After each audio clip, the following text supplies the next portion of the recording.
پاکستان اور I am F کے درمیان اقتصادی جائزہ مذاکرات کا آغاز ہو گیا۔ پاک آئی ایم ایف مذاکرات $3 ارب کے قلیل مدتی پروگرام کے تحت ہوں گے۔ مزید جانتے ہیں ڈان نیوز کے نمائندے طاہر شیرانی سے۔ جی طاہر، اپڈیٹ کیجیے گا۔ پاکستان اور آئی ایم ایف کے درمیان $3 ارب کے قلیل مدتی قرض پروگرام کے تحت پہلے جائزہ مذاکرات کا آغاز ہو گیا ہے۔ آئی ایم ایف کا وفد وزارت خزانہ پہنچا ہے، جہاں پر وزارت خزانہ حکام کے ساتھ جو ابتدائی ملاقات ہے وہ ہو رہی ہے، اور اس میں جو دیگر متعلقہ حکام ہیں، گورنر اسٹیٹ بینک اور اس کے ساتھ وزارت توانائی اور جو ایف بی آر کے حکام ہیں وہ بھی ملاقات میں شریک ہیں۔ تو اس کے بعد جو آئی ایم ایف وفد ہے وہ متعلقہ جو دیگر وزارتیں ہیں، حکام ہیں، ان سے بھی ملاقاتیں کرے گا۔ پہلے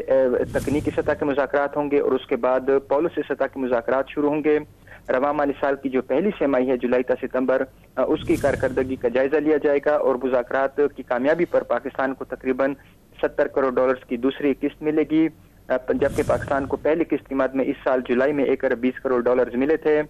حکام وزارت خزانہ کے مطابق کیونکہ پاکستان تمام جو اہم اہداف ہے، آئی ایم ایف کے شرائط ہیں، وہ پوری کی جا چکی ہیں، تو اس لیے امکان ہے کہ جو مذاکرات ہیں وہ کامیابی سے تکمیل کو پائیں گے۔ تاہم جو بیرونی فائنینسنگ سے متعلق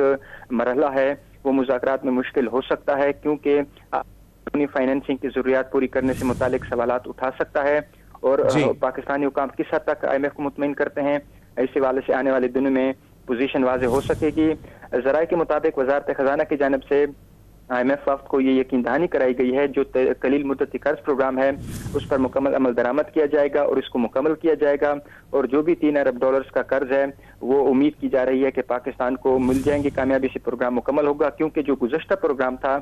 $6.5 ارب کا، وہ 30 جون 2023 کو نامکمل ختم ہو گیا تھا، اور پاکستان کو $2.6 ارب نہیں مل سکے تھے، لیکن اس کے بعد حکومت بہت شکریہ طاہر شیرانی اپڈیٹ کرنے کے لیے۔